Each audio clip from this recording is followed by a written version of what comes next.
15장 11절부터 24절 말씀이 되겠습니다. 누가복음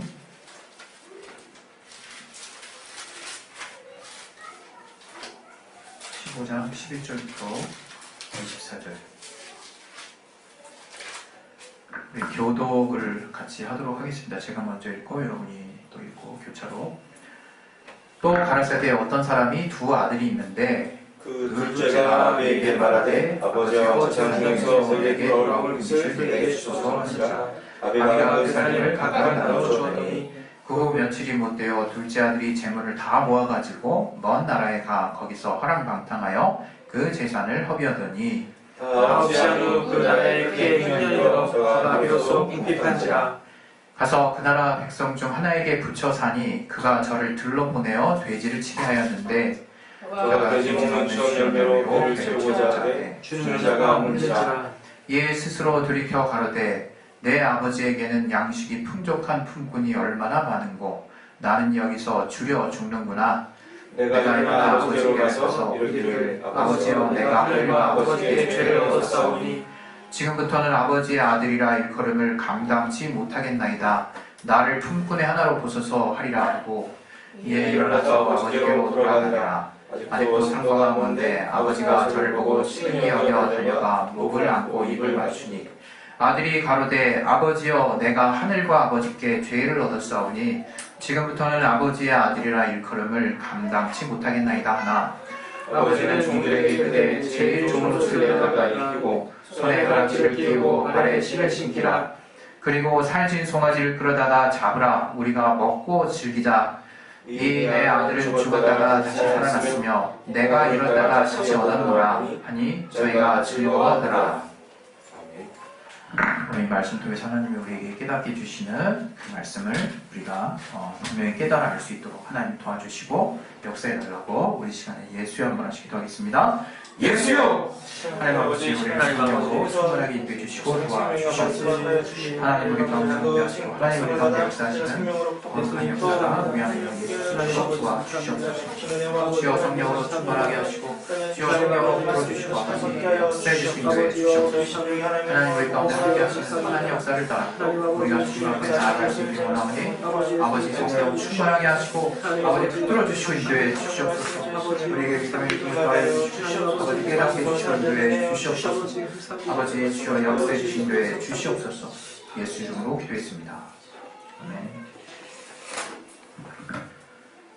우리 하나님은 우리의 참 아버지가 되십니다. 하나님이 우리의 아버지가 되셔서 우리의 일거수일투족 다 돌아보시고 또 우리를 때로는 긍휼한 또 눈으로 또 우리를 또 걱정하는 눈으로 또 때로는 안타까운 마음으로 눈으로 우리를 언제든지 함께 하시고 또 우리의 모든 것들을 주님이 도와주시려고 하시는 분이십니다. 우리가 신앙생활 가운데 하나님을 아버지로 안다는 것은 가장 신앙의 핵심이라고 볼 수 있습니다. 우리가 예수를 믿어서 얻게 되는 가장 처음에 성경에 나타난 권리가 무엇이냐 하면 자녀된 권리입니다. 요한복음 1장 12절에 영접하는 자고 그 이름을 믿는 자들에게는 하나님의 자녀가 되는 권세를 주셨으니 이렇게 말씀하고 있습니다. 과연 저와 여러분이 하나님이 우리에게 자녀를 권세로 주셨다는 것을 알고 있는지 모르겠어요. 하나님은 우리를 자녀를 권세로 주셨다고 말씀하고 있습니다. 우리는 흔히 우리가 무언가를 가지고 있다는 것에 많이 가지고 있다는 것을 우리는 많이 놓치고 사는 것 같아요. 하나님이 우리에게 기본적인 삶을 영위할 수 있도록 호흡을 주시고 환경을 주셨다고 하는 거 너무 기본이라 그냥 감사할 것 같기도 하고 그냥 그저 그렇게 생각하기도 하죠. 그런데 우리가 이제 특별하신 하나님의 은혜 안에 들어온 이후에도 하나님이 우리를 자녀로 삼으셨다라고 하는 그 사실이 우리에게 그닥 크게 다가오지 않는 것 같아요. 그러나 성경이 말할 때 이것은 권세입니다. 권세. 이것은 엄청난 정말 권리를 우리에게 하나님이 주신 것입니다. 마치 권세라는 표현할 때 왕이나 어떤 우리가 딱 보기에 특별한 무언가가 있는 사람들에게 우리는 권세, 저 권세가 있네. 이런 표현을 우리가 물론 이제 고어가 되다 보니까 지금은 잘 쓰지는 않지만 이러한 권세라고 하는 것 자체가 큰 어떤 힘을 부여받은 어떠한 사람들을 우리가 볼 때 그러한 어떤 상황에서 쓰여지는 것을 생각하면 우리가 하나님의 자녀가 됐다라고 하는 그 권세는 얼마나 놀라운 일인지를 우리가 잘 깨닫지 못하고 있는 거죠. 그래서 하나님이 우리를 그분의 자녀 삼으셨다라고 하는 이 사실 하나만으로도 우리는 엄청난 사실은 감동이 있어야 되는 겁니다. 여러분이 그냥 삶을 살아갈 때 여러분의 삶의 앞에서 일어나는 많은 여러분의 감흥과 여러분의 감동과 여러분의 기쁨과 여러분이 순간순간 하나님께 다가가야 되는 그런 어떤 여러 가지 접점을 많이 잃어서 그렇지, 여러분이 여전히 따끈따끈하게 하나님과의 관계 안에서 또 말씀 안에서 또 주님과의 지속된 어떤 관계가 계속 유지되고 있다면 우리가 하나님의 자녀 됐다는 것이 가장 기쁠 거예요. 내가 하나님의 자녀 됐다는 것이 가장 평안한 것이고, 내가 그래서 하나님이 나를 어떤 상황에서든 용납해 주신다는 그 사실 하나가 그 어떤 것보다도 가장 귀한 가치가 될 것입니다. 그러나 우리가 이것이 하나님이 우리에게 주신 권세인 줄을 여전히 모르고 있기 때문에 우리는 여전히 하나님이 주시는 것들에 관심을 가지게 되어 있다 이겁니다. 하나님이 우리에게 주실 것들은 자녀이기 때문에 주시는 거예요. 우리가 그분의 자녀이기 때문에 기도에 응답하시는 것이에요. 우리가 그분의 자녀이기 때문에 거룩한 성령이 우리에게 임하시고 하나님의 신령한 역사를 체험할 수 있도록 우리에게 모든 것을 열어놓은 것입니다. 그런데 우리는 우리가 하나님의 자녀라고 하는 것에 너무나 무덤덤해요. 마치 성경에 나타난 표현처럼 아이들이 이제 장터에 나가가지고 기쁜 일이 있을 때 막 피리를 불고 막 기뻐 뛰노는데 아무도 그 장면을 가지고 기뻐하지 않아요. 그리고 정말 누군가가 정말 사별하게 돼서 또 아주 슬픈 일이 벌어져서 애곡하고 있는데 아무도 울지 않아요. 이것이 바로 주님이 지적하신 우리의 상태입니다. 우리가 정작 기뻐해야 할 곳에 전혀 기뻐하지 못하고 슬퍼해야 할 곳에 전혀 반응이 없고, 이것은 기뻐해야 할 일이 아니라 돌이킬 일이요, 때로는 우리가 깨어있을 일에 너무나 기뻐하고 또 우리가 그것에 아주 민감하게 반응하고 있다면 사실은 어떠한 면에서는 우리가 주님 안에서 우리의 신앙이 지금 굳어져 종교화되고 있고 이제 마치 과거의 어떤 언어들이 사물화된 것처럼 더 이상 우리에게 영향력이 없어지기 시작하는 것과 다름없어요. 우리가 하나님이 우리에게 주신 것들이 무엇이다라고 뭔가 갖은 여러 가지 양념과 미사여구를 동원해서 또 뭔가를 우리에게 자극할 수 있는 요소를 동원해서 우리에게 감동을 줄 수 있는 그런 상황이 지금 나의 현재 상태라면 우리는 많이 지금 무덤덤해진 겁니다. 많이 지금 사실 어떤 면에서는 하나님과의 관계가 멀어져 있는 거예요. 우리가 하나님과의 관계 안에 들어가서 역동적이지 않을 수가 없는 것입니다. 우리가 하나님을 만나고 나서 가슴 뛰지 않을 수가 없는 것입니다. 우리가 하나님의 말씀을 접하고 그분의 말씀이 나의 삶에 어떻게 영향을 미치는지를 내가 깨닫는데 가만히 있을 수 없는 거예요. 마치 이것은 우리가 우리의 생명으로 이렇게 증거해 보이는 거거든요.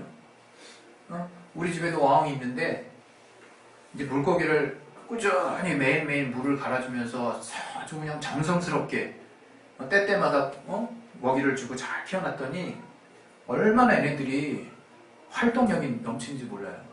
우리 그 미꾸라지 막 잡을 때 막 꿈틀꿈틀 대듯이 불 키면 막 엄청나게 막 움직입니다. 얘네들이 막 그 기껏해야 구피에다가 버들게 이런 고기 두 종류밖에 안 되는데 얘 한 7마리 정도 되는 애들이 엄청나게 막 활기차면서 돌아다녀요. 저는 그거 보면서 그냥 소소한 만족을 느껴요. 아, 얘네들이 어항으로 들어와가지고 괴로워지고 더 힘들어지고 더 고난에 찬 삶을 사는 게 아니라 더 행복하고 더 활기차고 더 생동감 있게 사는구나. 이 좁은 공간 안에서 새끼를 또 낳았어요. 그래가지고 한 20여 마리 되는 새끼들을 제가 다른 곳에다 지금 분양해서 이렇게 통에다가 따로 키우고 있어요. 얘네들이 잡아먹어서. 그거 혹시 성도분들 중에 가져갈 사람 있으면 가져가세요. 제가 좀 더 키운 다음에 드릴게요. 구피 혹시 키우시는 분 있어요? 뭐냐? 그냥 모르겠어요. 저는 그냥 이러한 곳에서 이러한 소소한 어떤 삶에서 아주 얼마나 그 지엽적인 일상입니까? 생명이 너무 중요하다는 걸 사실 느껴요. 그런데 우리가 하나님을 만나고 우리가 하나님과 자녀의 관계가 우리가 회복되고 우리가 하나님으로부터 계속적인 교류가 이루어지는 사람의 특징이 뭐냐? 그 안에 생명이 넘쳐요. 생명이. 평안이 넘쳐요. 평안이. 그리고 쉽게 낙담하지 않습니다. 이건 그렇게 되라고 말하는 게 아니에요. 우리가 자꾸 오해를 해요. 우리가 말씀을 배우고 하도 우리가 의지를 쓰는 것을 엉뚱하게 배워놔가지고 의지를 써야 될 곳에서는 안 쓰고 의지 안 쓰고 믿어야 될 것에 대해서는 믿지 않고 의지를 써요. 물론 믿음이 의지 아니냐 이렇게 말할 수 있는 사람이 있죠. 반문할 수 있는 사람이 있죠. 그러나 성경은 또 이 부분을 가지고 미묘하게 분리를 해놨어요. 아브라함이 하나님을 믿음에 이것을 그의 의로 여기셨나니 이런 말씀이 로마서에 있습니다. 아브라함이 하나님이 죽은 자 가운데서 이삭을 능히 살리실 줄을 믿었대요. 그런데 하나님은 그런 사실을 전혀 의심하지 않고 온전하게 믿었던 그 아브라함의 그 믿음의 마음에 있는 그 중심을 통해서 저를 의로 여기셨다라고 얘기하는 거예요. 물론 우리는 그 이후에 있는 야고보서의 말씀을 통해서 이 믿음이 결국 아브라함의 그 이삭을 바치는 행위를 통해서 온전하게 되지 않느냐라고 반문하고 있습니다. 그러면서 우리는 많은 부분을 놓치고 있어요. 사실 우리는 그런 것들을 통해서 우리 안에 하나님께 향해서 소중하게 귀하게 내가 갖고 있는 그 믿음의 중심들을 그냥 내 순종의 모습이나 행위가 제대로 따라주지 않는다고 해서 무차별적으로 막 그냥 내려버려요. 무차별적으로 그냥 찌꺼기같이 막 다 버려버리고 그냥 아주 웃기는 상황이 벌어지는 거예요. 우리가 어떻게 배웠길래 도대체 뭘 중심으로 배웠길래 그렇게 쉽게 어렵게 마음을 잡고 나서 그 싹이 트기도 전에 잎사귀가 나오기도 전에 그냥 과감하게 절단을 내버리지 몰라요. 우리 마음속에서. 그러니 믿음이 제대로 성장할 수 있겠습니까? 그것은 여러분이 하나님 아버지와의 관계에서 지금 많이 오해하고 있는 게 있다는 거예요. 하나님 아버지와 나와의 관계에서 나도 모르게 잘못 이렇게 습관되어져 버린 관계가 있다는 거예요. 오늘 이 돌아온 탕자의 비유 얼마나 많이 들었습니까, 우리가? 또 그 앞에는 무엇의 비유가 있습니까? 예수님이 재리와 세인들과 함께 식사하는 자리에 바리새인들이 그 장면을 가지고 못마땅히 여긴 거예요. 그때 예수님이 드라크마의 비유를 해주십니다. 그 드라크마는 이 당시 이스라엘의 여인이 이 1데나리온의 값하고 같은데 10드라크마가 있으면 이것이 신랑이 신부와 결혼할 때 그 값으로 이렇게 매겨지는 신랑이 내야 되는 그 돈이에요. 그래서 신부는 늘 항상 그 10드라크마를 귀하게 이렇게 간직하고 있어요. 근데 그 중에 이 10개가 있는데 그 중에 하나를 잃어버리면 이 9개가 아무런 의미가 없는 거예요. 아무런 의미가 없어져 버리는 거예요. 그래서 그 당시에 어떤 이스라엘의 문화를 보면 이 한 드라크마를 잃었다는 것은 그냥 일반적인 의미로 받아들여지지 않아요. 저들 가운데. 굉장히 귀한 것을 잃어버렸고 이것이 없으면 내가 결혼 지참금을 제대로 지금 완비하지 못한 꼭 찾아야 되는 그런 상황이 벌어진 거예요. 예수님은 그 시대에 늘상 항상 생각하고 있는 저들의 문화 가운데 그 드라크마의 비유를 해주신다 이거예요. 그 드라크마를 찾았을 때 우리가 사줄적 계산 딱 떨어지지 않습니까? 잔치를 베풀었대요. 잔치를. 갑이 나와요. 갑이. 데나리온 기껏해 하루 품삯이에요. 그래서 사람들 초대해가지고 그거 사람들한테 음식 돌리면 얼마 들겠어요? 한 데나리온 넘게 들겠죠. 계산이 안 나옵니까 그게? 당연한 거 아니겠습니까? 또 잃어버린 양의 비유. 99마리 양이 있고 그 한 마리 양이 잃어버렸어. 그랬을 때 그 잃어버린 한 마리 양을 찾다가 99마리를 만약에 어떻게 또 관리 제대로 안 돼서 놓치기라도 하면 어떻게? 제가 이런 생각하는 게 우리에게 그래서 상식을 초월하는 생각들입니까? 우리는 때로는 그 한 마리 양에 집중하고 계시는 그 하나님의 마음을 우리는 헤아릴 수 있어야 돼요. 도대체 무엇이 안 돼? 우리는 이미 결론적으로 이미 다 알고 있어요. 천하보다 귀한 영혼이라는 것을 알고 있죠. 그런데 그냥 그렇게 그냥 머리로만 딱 넣어놓는 것 같아요. 그래서 도리어 그것을 통해서 깨닫는 건 뭐냐? 열심히 전도해야지. 그것만 정리하고 끝이야. 물론 그것도 파생되는 교훈일 수 있어요.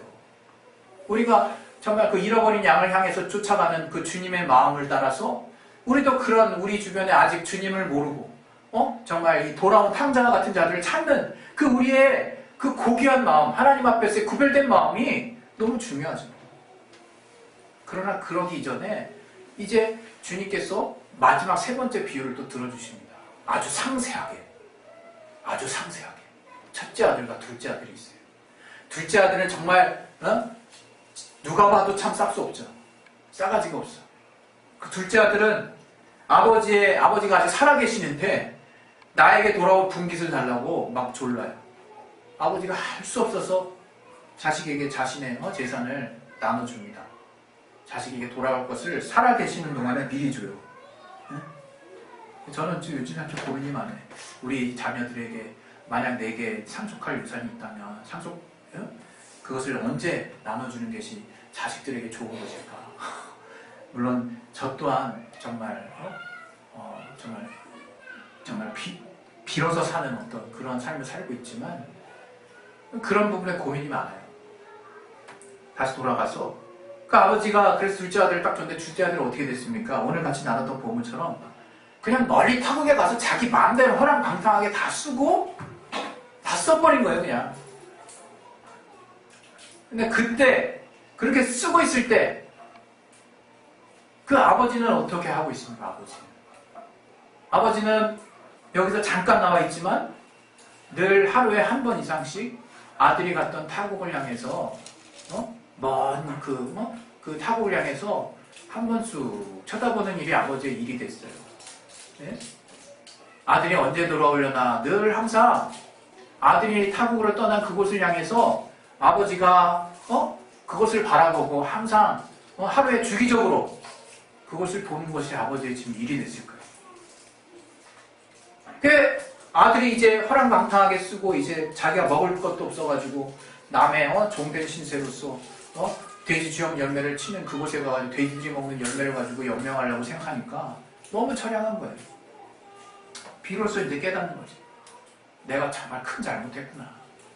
그래서 아버지께로 이제 돌아가고 있는 장면에서 정말 바짝 엎드려서 아버지에게 자신을 표현합니다. 아버지, 나를 종이 하나로 여기소서. 그때 아버지가 했던 모습이 뭡니까?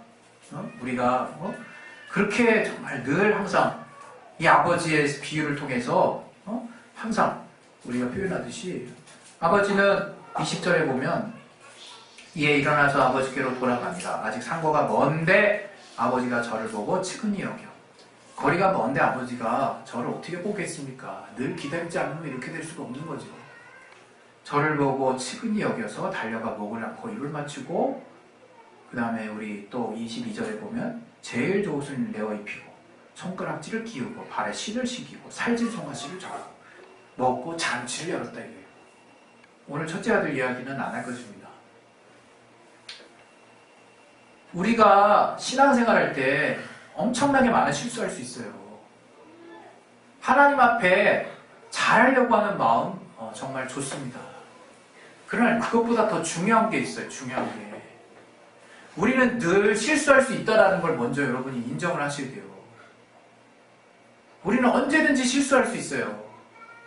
그리고 엄청난 것으로 하나님께 머리를 들 수 없는 날이 올 수도 있어요. 그러나 중요한 건요.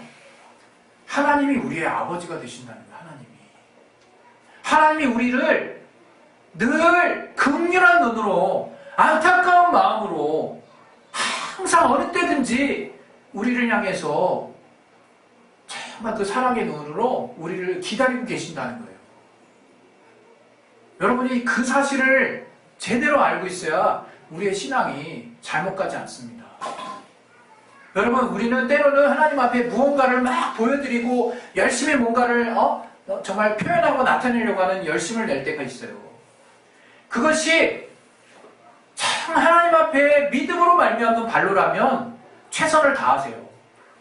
그러나 최선을 다하고 그 결과가 여러분의 만족스럽던 그렇지 않던 결과가 나왔다면 그 다음에는 하나님의 마음과 여러분이 함께하는 시간을 좀 가졌으면 좋겠어요. 우리가 하나님께 기껏 내가 뭔가를 다 해놓고 그것으로 으쓱하는가 면 그렇지 않으면 이딴 걸 가지고 하나님 뭘 받으실까 그냥 그런 생각으로 그냥 자기가 하나님 앞에 나아갔던 모습들을 다 그냥 묵사발 시켜버리는가 하면 정말 이거 뭐 그냥 완전히 머리로만 그냥 사실적으로만 하나님이 이런 거 이렇게 하는 거 좋아하실 거죠. 하나님과 관계를 생각 안 하고 그저 내가 할 일만 그냥 묵묵히 쭉 하는 사람이 있어요. 이 세 가지가 다 저는 뭔가 좀 아쉬운 부분들이 있다라고 말씀드리는 거예요. 제일 중요한 것은 하나님과의 관계예요. 관계. 여러분 신앙생활하면서 하나님과의 관계 생각 안 하고 신앙생활하는 사람이 어디 있습니까? 어디 있습니까? 그런 사람이 어디 있어요? 무슨 신앙이 책입니까? 무슨 돌을 닦는 책입니까? 무슨 경제에 이르는 어떤 원리가 담겨 있는 것입니까? 하나님과의 관계가 담겨 있다는 거예요. 우리가 말씀을 통해서 하나님과 교제가 시작이 돼야 돼요. 교제가. 그 교제가 올바르게 시작되지 않으면 나는 언젠간 그렇게 올바르지 않은 그 틈을 통해서 나는 계속해서 신앙에 엄청난 손해를 보는 거예요. 삶을 다르게 볼 수밖에 없는 거예요. 제가 과거에 정말 지금은 제가 확실하게 말씀드립니다. 이 교회의 중심이라고 하는 거 그게 과연 뭘까 여러분 고민하셔야 돼요. 교회 건물 중심이 아니에요. 교회 건물 중심이 아니라 우리가 예수 이름으로 함께 모인 이 교회, 무형의 이 교회 주님이 몸이라고 하신 우리들이 어떻게 너희 대신 주님의 말씀을 순종하고 함께 기뻐하며 어떻게 우리의 가치 안에서 몸된 주님을 더 온전하게 세울 수 있을까? 그것을 고민하는 게 우리의 사명이에요. 보여지는 교회 안에서 교회가 뭔가 더 풍성해지고 교회의 모든 시스템이 더 온전해지는 것이 그것을 이루는 사람들이 바로 교회의 주체인 교회의 실체인 우리들이기 때문에 다 그냥 이퀄 관계로 설명할 수 있지만 엄밀히 따지면 우리가 어느 때부턴가 이제 우리가 교회가 아니라 교회 건물이 교회가 돼버렸어요. 어느 때부턴가. 누가 만든 원리냐 이게. 누가 만든 원리냐 이게. 정말 저는 때로는요 이게 엄청나게 정말 속상해요. 정 하나님이 우리를 귀한 몸으로 부르시고 우리를 그분의 자녀 삼으셔서 그분의 관계 안에서 나의 하나님을 아버지로 섬기고 그분이 내게 누리게 하시는 자유와 기쁨을 누리고 또 내가 나 혼자서 신앙생활 하지 않게 하시고 나를 포함한 또 각각의 다양한 은사를 가진 지체들을 하나로 모으게 하셔서 몸을 이루게 하시고 그 가운데서 하나님이 귀한 그 몸의 가치들을 정말 사명을 통해서 부르셔서 그 일들을 함께 해나갈 수 있도록 그렇게 역사하셨는데 이제 대부분이 다 그것엔 관심이 없어요. 그냥 내가 어떻게든지 하나님께 그냥 뭔가를 받아서 역사하고 내 삶이 편안하게 펼치면 그걸로 그냥 땡이에요. 그냥 이게 땡이야. 더 이상 볼 거 없어. 신앙 끝이죠. 정말 너무 답답하죠. 이 어떻게 하면 이 주님이 우리에게 알게 하신 가치가 우리라고 하는 교회 안에서 더 귀해질 수 있고 더불어서 우리가 사는 삶의 영역에서 더 영향 있는 더 그리스도인으로서의 향기가 더 퍼져나가게 우리가 삶을 살 수 있을까? 참 과제가 되게 많은 것 같아요. 특별히 저는 오늘 여러분에게 우리 하나님 아버지와 우리 자녀된 우리의 관계와 관련해서 여러분에게 드리고 싶은 말씀은 이 관계 안에서 여러분이 모든 것을 시작하라고 말씀드리고 싶어요. 하나님은 우리의 창조주가 되십니다. 그리고 하나님은 또 우리의 신랑 되세요. 또 하나님은 우리의 구세주가 되십니다. 그러나 이런 모든 관계를 포괄할 수 있는 관계, 하나님은 우리의 참 아버지가 되시는 거예요. 하나님 우리의 참 아버지가 되시는 거예요. 이제 앞으로 여러분이 헷갈리지 좀 말았으면 좋겠어요. 하나님과 우리의 관계의 최고 우선순위는 바로 내가 이제 하나님의 자녀가 된 것입니다. 하나님의 자녀. 여러분이 그 관계 안에서 하나님을 보셨으면 좋겠어요. 우리가 자꾸 복잡하게 여러 가지로 공식으로 정말 자꾸 우리 안에 머리를 혼란스럽게 만들지 말고 우리 주변에 제가 자식들이 있는데 우리 아이들이 가끔 거짓말해요. 거짓말하면 부모의 목적은 하나예요. 어떻게든지 얘가 거짓말을 고백하게 해가지고 얘 잘못을 시인하게 하는 게 목적이에요? 그게 목적이 아니죠. 부모의 목적은 이 자녀가 정말 올바른 삶을 살게, 자녀가 더 나은 삶을 살 수 있도록, 자녀가 더 정말 잘 될 수 있는데 근본적인 목적을 갖고 있잖아요. 그렇기 때문에 자녀가 거짓말하면 얘가 왜 거짓말을 했을까부터 시작해가지고 얘가 지금 거짓말을 하고 있는 이 순간에 얼마나 마음에 두려움이 클까, 얼마나 이 거짓말에 들킬까봐, 엄마 아빠한테 이 거짓말에 들킬까봐 얼마나 조마조마할까, 도대체 얘가 무슨 이유 때문에 이런 거짓말까지 하게 됐을까, 더 근본적인 이유에 관심이 가게 되는 거예요. 이 아이를 걱정하고 이 아이를 사랑하기 때문에 이 아이를 체벌하고 이 아이를 혼내주고 이 아이를 뭔가 정말 따끔하게 뭔가 제대로 되게 하는 그것이 표면적인 이유에 앞서서 항상 보이는 것이라면 저 본질에는 정말 우리 아이가 누구보다도 정말 잘 되는 삶을, 올바른 삶을 살기를 바라는 마음 때문에 우리는 하다못해 거짓말을 하더라도 거기까지 가는 겁니다. 거기까지 생각이.